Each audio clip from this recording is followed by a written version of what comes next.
qué emoción retomar este tema. Y para arrancar, quiero dejar súper claro que esta es la segunda parte de nuestra explicación sobre la implementación práctica de tareas dirigidas. En la primera entrega ya sentamos las bases teóricas, ¿verdad?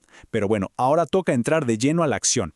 Vamos a sumergirnos directamente a la metodología, empezando con ese famoso checklist del facilitador y la preparación de 20 minutos, para luego recorrer el guión de la sesión, el inicio diagnóstico, el modelado y finalmente la evaluación formativa. Como facilitadora, estoy convencida de que saberse la teoría es apenas la mitad del camino. La verdadera magia ocurre cuando estructuramos el aprendizaje ahí, en tiempo real, sin hacerle jamás el trabajo a nadie. Así que arranquemos con este viaje. Y para que tengamos una ruta clara, nuestro análisis de hoy se divide en estas 5 etapas. Primero, la preparación en 20 minutos. 2. El guión de la sesión. 3. El inicio diagnóstico. 4. El modelado y la práctica guiada. Y 5. La evaluación formativa y el reporte. Así de directo. Bien, entremos a la etapa 1, la preparación en 20 minutos, que básicamente es el checklist indispensable del facilitador. Miren, hay una regla de oro antes de abrir siquiera la sala para una sesión en vivo. La improvisación es nuestro peor enemigo. Cero improvisación. Necesitamos 20 minutos de preparación súper enfocada, ni uno más ni uno menos. El paso 1, en esos primeros minutos, es leer la consigna y subrayar con precisión casi de cirujano qué producto exacto se tiene que entregar. Pero el verdadero cambio de juego viene en el paso 2. Ahí es donde trazamos un mapa de los posibles obstáculos. Pasamos de simplemente entender la instrucción a decir, a ver, ¿dónde se van a atorar o confundir aquí? Después, el paso 3 es diseñar preguntas de diagnóstico bien precisas, y el paso 4 nos pide preparar un ejemplo parcial. Con esta secuencia dejamos de ser reactivos y nos volvemos completamente proactivos. Y ojo aquí, al descomponer la tarea, de ninguna manera estamos bajando el rigor académico para facilitar las cosas. Para nada. El secreto es desarmar la instrucción en un mapa de trabajo. Buscamos el verbo central. Nos piden analizar, comparar, diseñar. Eso cambia toda la jugada. Luego, identificamos el producto observable, los insumos permitidos y los criterios que más peso tienen en la calificación. Pero hay un punto fascinante que a veces pasamos por alto: las prohibiciones éticas. Saber exactamente qué no se puede hacer o qué herramientas están prohibidas es lo que marca los límites de integridad de la sesión. Al hacer esta disección, esa instrucción que al principio sonaba súper compleja se convierte en una brújula clarísima.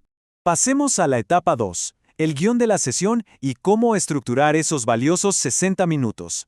Gestionar el tiempo no es una simple sugerencia, es de verdad un tema de supervivencia en estas sesiones. La distribución tiene que ser milimétrica. Arrancamos con una apertura rápida de 7 minutos, seguida de 10 minutos para confirmar que la instrucción quedó clarísima. Después, 10 minutos de un modelado muy breve. Todo esto es solo la antesala para llegar al corazón del asunto, los 23 minutos de práctica guiada. ¿Y por qué esta parte es el núcleo? Porque el objetivo final es exprimir al máximo el trabajo autónomo, no dar una clase magistral. Finalmente, cerramos con 7 minutos de reflexión y 3 de registro administrativo. Es una coreografía perfecta para que la estrella sea el esfuerzo intelectual, no la voz de quien facilita. Lo que nos lleva a la etapa 3, el inicio diagnóstico, o cómo evaluar la temperatura de la sala. Esos primeros minutos frente al grupo lo son todo. Queremos diagnosticar el nivel de comprensión antes de que alguien empiece a trabajar a ciegas o termine frustrándose. Y para esto, el sistema de semáforo es una joya.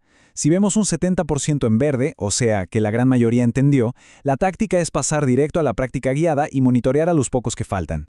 Si vemos muchos amarillos, que significa dudas intermedias, hacemos una pausa y reexplicamos los criterios con un ejemplo parcial. Pero atención, si vemos una ola de luces rojas, indicando confusión total, la regla es tajante. Hay que detener la sesión. Seguir en rojo es contraproducente. Hay que reconstruir la tarea desde cero y, súper importante, reportar este fallo estructural a quien diseñó la tarea originalmente. Entramos a la etapa 4, que es mi favorita: modelado y práctica guiada. Se trata de mostrar, no de decir. Aquí la filosofía es hacer visible lo invisible, mostrar el proceso de pensamiento sin regalar jamás las respuestas, y tenemos reglas muy estrictas para que este modelado funcione. Básicamente, hay que pensar en voz alta. Además, siempre usamos un ejemplo parcial. Pero les digo algo, la herramienta más poderosa de esta fase es mostrar errores frecuentes a propósito. Equivocarse intencionalmente enseña a desarrollar pensamiento crítico y a autocorregirse, lo cual vale oro frente a simplemente darles el camino perfecto. Eso sí, todo esto debe ser cortísimo. El modelado no puede tomar más del 10 al 15% del tiempo total. No queremos que esto se vuelva un monólogo interminable. Y claro, todo esto se sostiene sobre un pilar que no es negociable por ningún motivo: la integridad académica. Hay una línea delgadísima entre facilitar el aprendizaje y terminar haciendo el trabajo por los demás. Lo que sí se debe hacer es modelar un fragmento pequeñito, lanzar preguntas socráticas para destrabar la mente y repasar los criterios de evaluación. Por el contrario, los grandes no son absolutos. Jamás se redacta el texto final, nunca de los nunca se resuelve el ejercicio completo para que lo copien y bajo ninguna circunstancia se cambian los criterios de calificación. Cruzar esta línea destruye el propósito de la tarea y convierte un espacio de desarrollo intelectual en un simple dictado. Cero recomendable.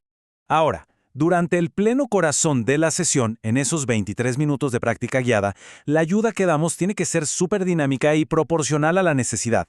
Pensemos en una escala graduada. Empezamos en lo básico de yo recuerdo y nosotros practicamos, hasta llegar al famoso ustedes avanzan. Para visualizarlo mejor, si hay un bloqueo pequeñito por un tema de formato, basta con una pregunta rápida para orientar. Pero si la necesidad es crítica, digamos, un bloqueo total con la fórmula central, entonces la intervención sube de nivel a una microexplicación con un ejemplo distinto al de la tarea. La clave es dar exactamente la ayuda necesaria, ni tanta que quite el esfuerzo, ni tan poca que no permita avanzar.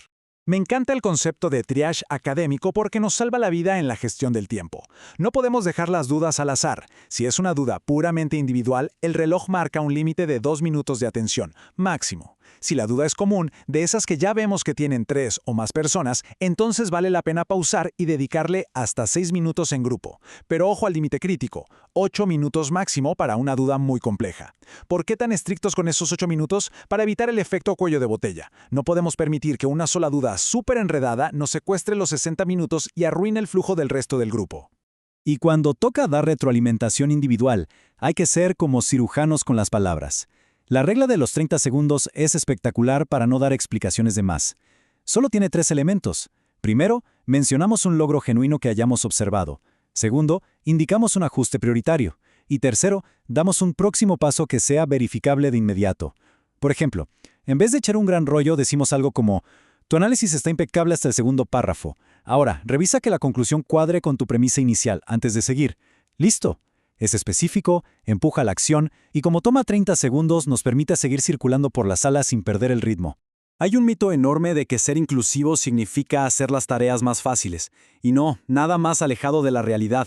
En este modelo, inclusión significa anticiparnos a las barreras. Hablamos de temas como diferencias en comprensión lectora o en los ritmos de cada quien para ofrecer estrategias a la medida. A lo mejor sugerimos leer un texto en bloques más cortos o pedimos avances pequeñitos antes de la revisión final. Lo verdaderamente poderoso es que ajustamos el tipo de apoyo, pero mantenemos intacto el nivel de exigencia y el estándar académico para todos. Como suele decirse, incluir de verdad es construir rampas cognitivas, no bajar la vara de la excelencia. Ya casi llegamos al final. Etapa 5. Evaluación formativa y reporte. Confieso que es súper fácil dejarse llevar por la adrenalina de una sesión en vivo, respondiendo dudas de un lado a otro y olvidarnos de registrar lo que está pasando. Pero el monitoreo no es algo que se deja para el final, se hace en tiempo real durante la práctica. Con una lista de cotejo muy sencilla, apuntamos a capturar máximo 2 observaciones clave por participante. Cosas como ¿inició con el paso correcto? O ¿logró identificar los criterios por su cuenta? Hacer esto nos garantiza que el avance sea visible, objetivo y, lo más importante, verificable. Así tenemos evidencia tangible de que la sesión realmente funcionó. Todo este trabajo de monitoreo aterriza en un documento súper valioso, un reporte sintético de una sola página. La idea es detallar porcentajes muy claros. Quienes terminaron con una comprensión sólida en verde, quienes con un entendimiento parcial en amarillo y quienes de plano se toparon con dificultades críticas insuperables, marcados en rojo.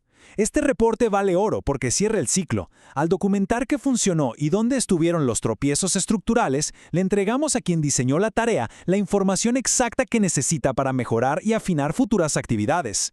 Al final del día, toda esta metodología de tareas dirigidas se reduce a una pregunta fascinante: ¿cómo podemos guiar el progreso sin robarle nunca la responsabilidad de aprender a quien está haciendo el esfuerzo? Como facilitadora estoy convencidísima de que el éxito aquí no es tener todas las respuestas, sino saber acompañar, saber diagnosticar y destrabar procesos mentales. Es asegurar que ese orgullo increíble de descubrir algo por cuenta propia se quede siempre del lado de quien aprende. Ojalá este recorrido sirva para inspirar y transformar la manera en que facilitamos estos espacios. Ha sido un análisis excelente. Nos escuchamos en la próxima.